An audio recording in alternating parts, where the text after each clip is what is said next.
Assalamualaikum, teman Afizah. Kali ini kita akan menggambar dengan mudah dan cepat. Ayo siapkan kertas dan spidolnya. Tonton video ini. Saya jamin pasti kamu bisa.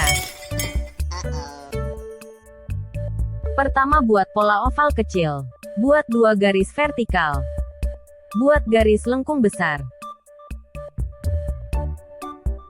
Buat garis lengkung. Buat pola oval dengan ujung runcing.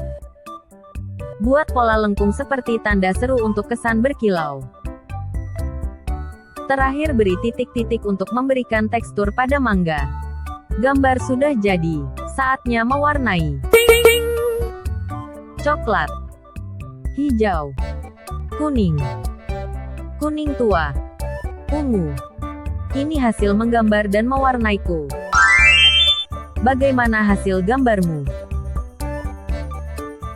Buat pecinta channel Afizah DIY, jangan lupa like, share dan subscribe channel Afizah DIY.